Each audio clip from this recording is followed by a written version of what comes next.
அனைவருக்கும் வணக்கம். பாரம்பரிய திருவள்ளுவர் குல வம்சம் பிரசன்ன ஜோதிடர் சுபமாரிமுத்து திருப்பூரிலிருந்து இந்த பதிவு உங்களுக்காக.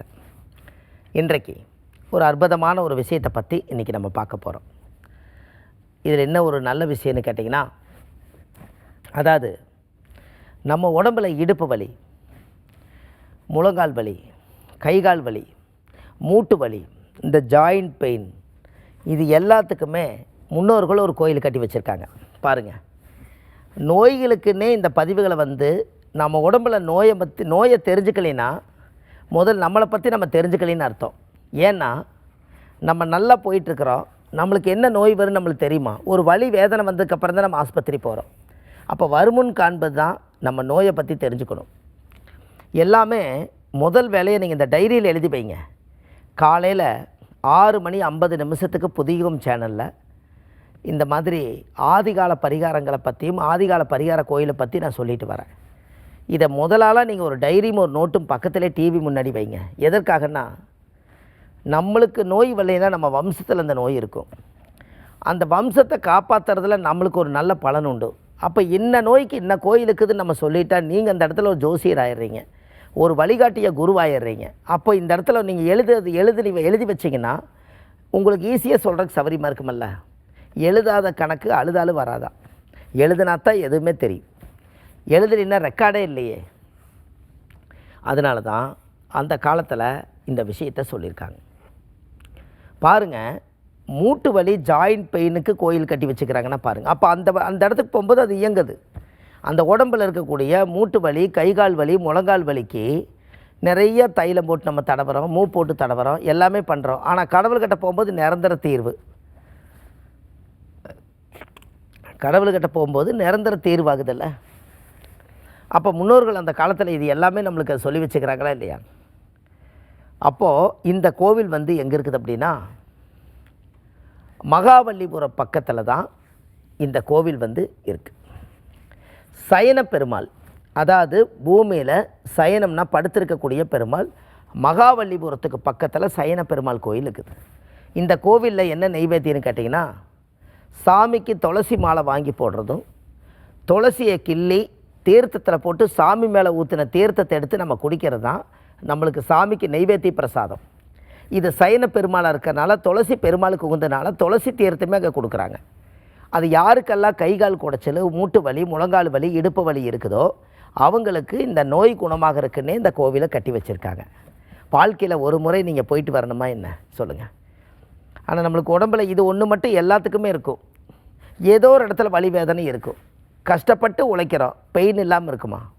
வலி வேதனை இல்லாமல் இருக்குமா? அப்போது கொஞ்ச நாளைக்கு ஒருக்காவது நீங்கள் அந்த கோயிலுக்கு போயிட்டு வரணுமா வேண்டாமா சொல்லுங்கள்? அப்போ முன்னோர்களுக்கு இது ஒரு பெரிய ஒரு அற்புதமான ஒரு பாடம் அல்லவா? அந்த பெருமாள் கோயிலில் போய் சாமிக்கு தேங்காய் பழம், பூமாலை, கல்கண்டெல்லாம் வாங்கி அர்ச்சனை பண்ணி அந்த கோவிலில் போய் சாமி கும்பிட்டு துளசி தீர்த்தத்தை வாங்கி கோயில் வாசல்லே குடிச்சிட்டு மிச்சம் இருந்தாலும் வீட்டுக்கு எடுத்துகிட்டு வந்துட்டால் நமக்கு ஜாதகத்தில் இருக்கக்கூடிய சயன பெருமாள்னால் நம்மளுக்கு எல்லா தோஷ நிவர்த்தியாகும், உடம்பில் இருக்கக்கூடிய நோயும் குணமடையும். பாருங்களேன், இதெல்லாம் நம்ம நினச்சி பார்க்க முடியாத ஒரு விஷயமாக இருக்குது. அப்போது இந்த பூலோகத்தில் நாம் எப்படியெல்லாம் வாழ வேண்டியதுக்கு வைத்திய கோயிலாகவே இருக்குது பாருங்கண்ணே. கடவுளே நம்மளுக்கு வைத்தியம் பார்த்துக்கிறாரா இல்லையா? இப்போன்னு சொல்லுங்கள், கடவுள் தானே வைத்தியம் பார்க்குறாரு.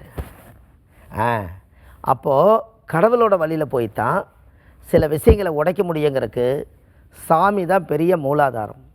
அந்த சாமியை நம்ம கெட்டியாக பிடிச்சிட்டா பிரபஞ்ச சக்தி அவங்க இடத்த இருக்குது. அவங்க பார்த்து நம்மளுக்கு கொடுத்தாங்கன்னா நம்ம எங்கேயோ போயிடுவோம். இதுதான் கடவுளுக்கும் மனிதருக்கும் உள்ள வித்தியாசம்.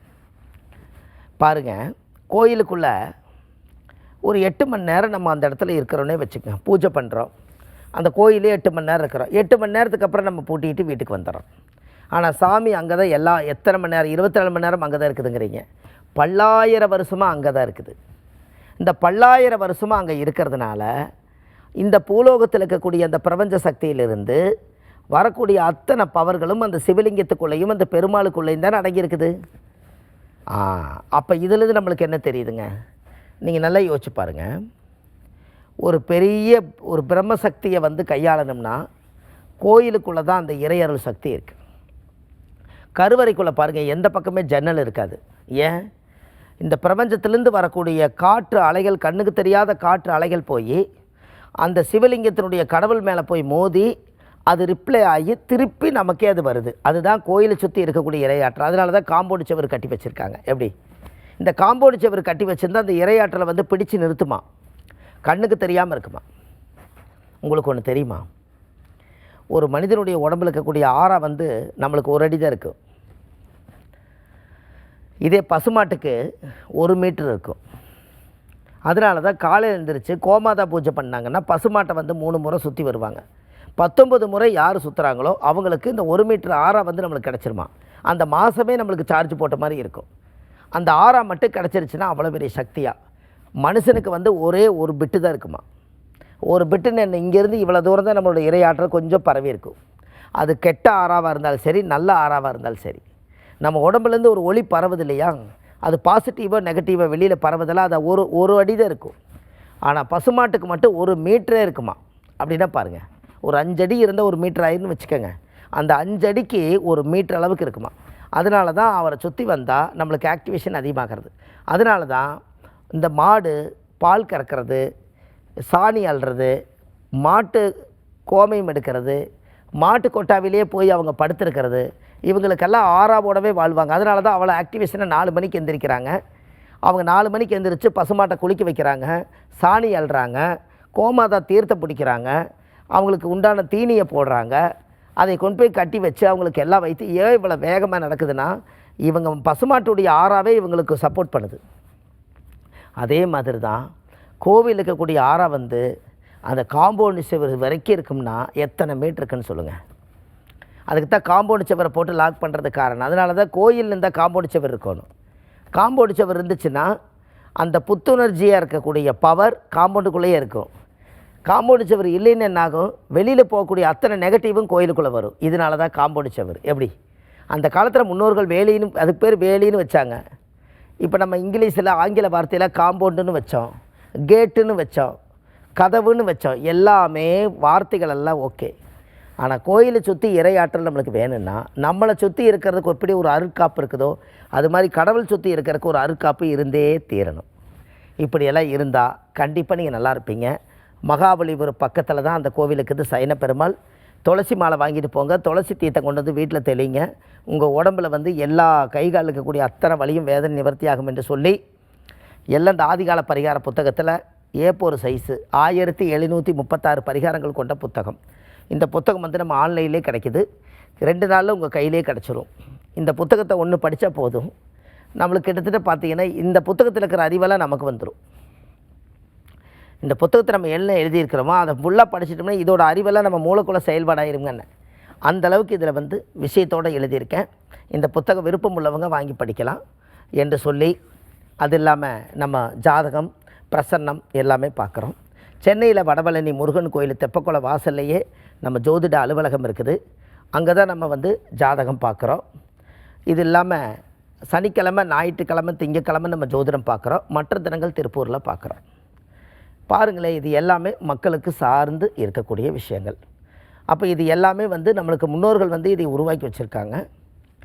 இது இல்லாமல் நம்ம ஜோதிடத்தில் வந்து நம்ம எல்லாத்தையும் தெரிஞ்சுக்கூடிய நல்ல விஷயங்கள் என்ன அப்படின்னா, நம்ம முன்னோர்கள் கண்டுபிடிச்சி வச்சுருந்ததில் வள்ளுவர் வாக்கு யூடியூப் சேனல் வந்து இந்த உலகத்துக்காக கொடுத்துருக்கேன். சுப மாரிமுத்துன்னு போனீங்கன்னா ஒரு 1500 வீடியோ இருக்கும்.